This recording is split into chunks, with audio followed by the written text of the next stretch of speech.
McLaren itself, just to get a bit more acquainted with the car and stuff, but also it was a chance to compete against the European boys in GT4, so it's a different field of drivers. Obviously if you want to be the best, you have to beat the best, that old saying. And you know, just seeing how the team operated and comparing the two cars, and see what the feel was and how different they were to each other, just to, you know, help myself through the rest of the year if I was to be in the McLaren. So no, it was a really good opportunity for me.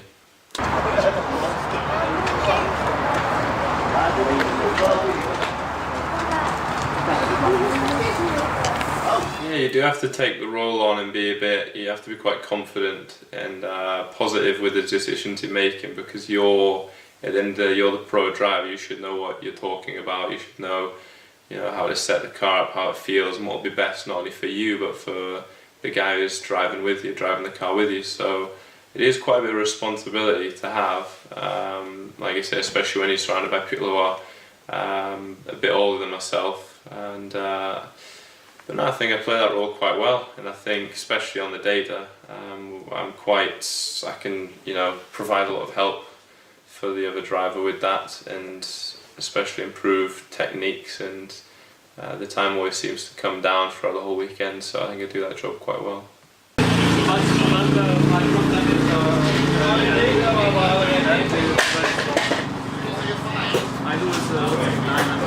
It was a nice confidence boost because we had been struggling a little bit with the car in the British GT.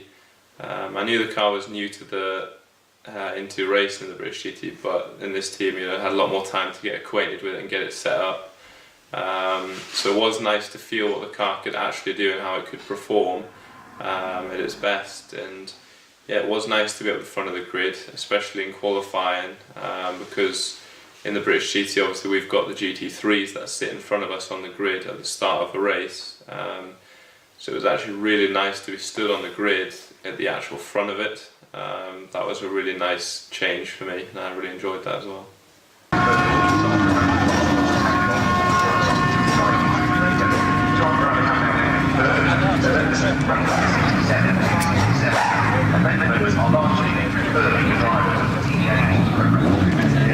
The race itself was really good. My teammate started the race, got a decent start, held his own. He's a really quick driver, and the pit stop didn't go ideally. There was a bit of miscommunication, and we lost a bit of time in the pits, which set me out a little bit further back, but it gave me the chance to do a bit of good racing.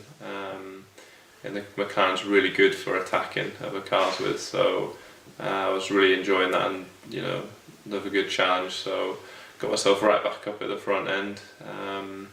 Yeah, like you said, Joe was pulling behind me in the McLaren as well, and yeah, he is a really good driver, well known around the GT paddock for being, you know, really good driver, competitive in the McLaren especially. He's had a lot of seat time in that car. He knows it as good as, if not better than everyone. So it's nice to, you know, come across the line in front of him. Having only done, you know, at that point 3 races in the car, so I was, you know, good confidence boost, really happy with that performance.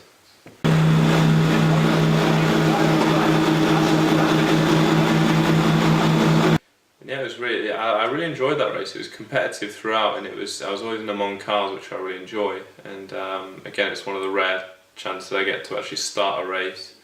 So I mean, halfway through the race, I made a move on my teammate, and my God, it was tight for about 4 corners or 3 corners around Brands Hatch, and Brands Hatch isn't exactly a spacious track if you go off the track. So it was very tense.